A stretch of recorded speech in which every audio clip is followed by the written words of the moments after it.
Friday marks 1 year since Russia invaded Ukraine.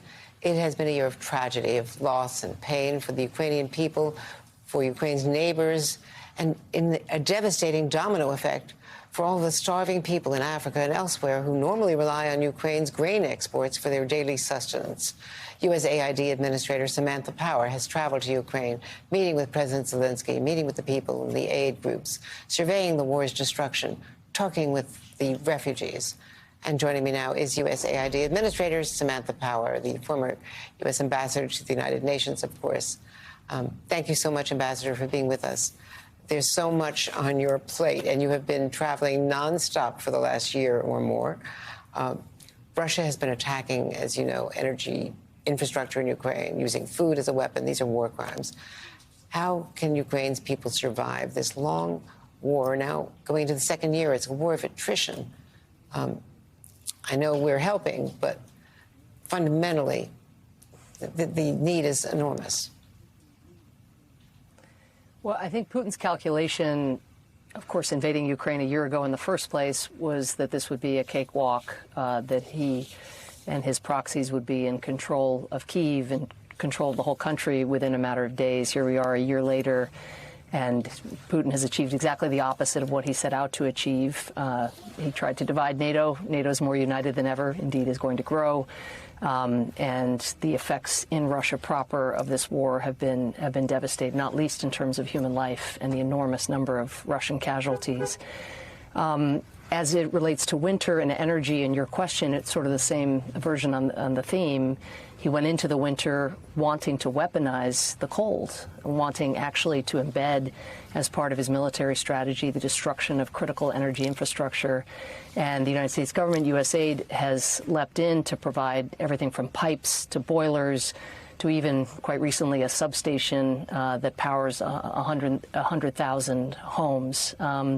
So our effort has been to keep up with this campaign of destruction, and the temperatures will get warmer soon. And I can't say the worst is behind the people of Ukraine, because every day is a day in which these savage methods are employed. But I think, just as Putin has done consistently, these attacks are so brutal and so grotesque that they have also had the perverse effect of strengthening unity. And so it's not just USAID that is there providing this energy support, helping repair pipes, bringing homes back online, providing heating to families. It's much of the democratic world. And that's a really important aspect of this one-year anniversary, is to just take note of how rare that is actually in international conflicts, that you can sustain this level of support. And it is really because of the manifest unjustness and brutality of this conflict imposed by Putin. How do you convince the American people of the importance of keeping USAID going, keeping the assistance going, as you now have a more skeptical House majority, at least some members, and you have to deal with that in the State Department budget after this year's appropriations, starting next year?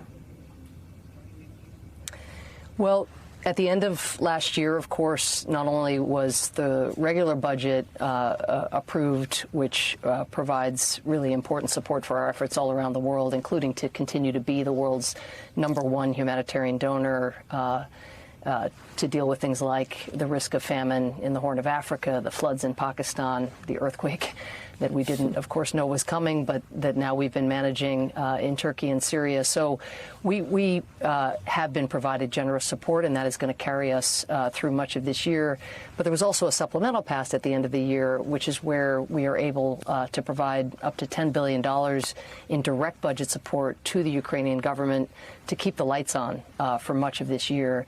The other thing I'd say, Andrea, is notwithstanding the vocal minority that is out there, of course, you may be questioning some of this assistance, you still see really strong support in the polls. There was a poll, I think, taken just last week by Gallup that shows that 65% of American adults favor continuing providing support to Ukraine to resist this aggression, even if it means that the war drags on, or even in the face of a much longer conflict. And so you actually still see a very sturdy foundation here, and it's because of the demonstrable justice of the cause and also the recognition of what it would mean to walk away from providing this kind of support when a country was minding its own business and attacked gratuitously like this, and what it would mean for Putin and the sense of impunity he would feel to do other very reckless and deadly things.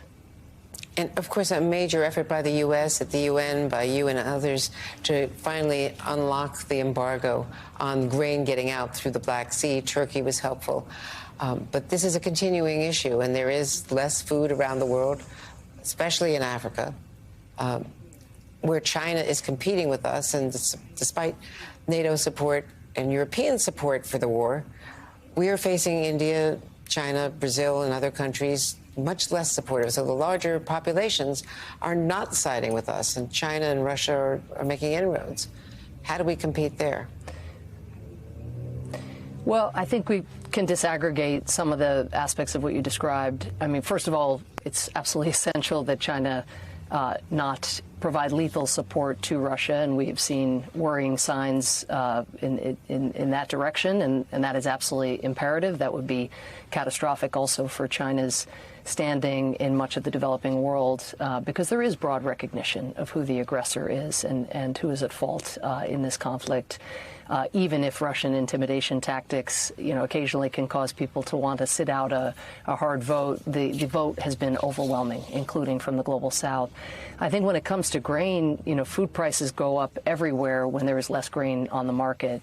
And so actually it was voices from that of Prime Minister Modi to that of key Brazilian officials that I think made a difference in convincing Putin to allow some of that grain to leave. Unfortunately, Russia has begun to slow roll the exit of the grain and basically do fewer inspections.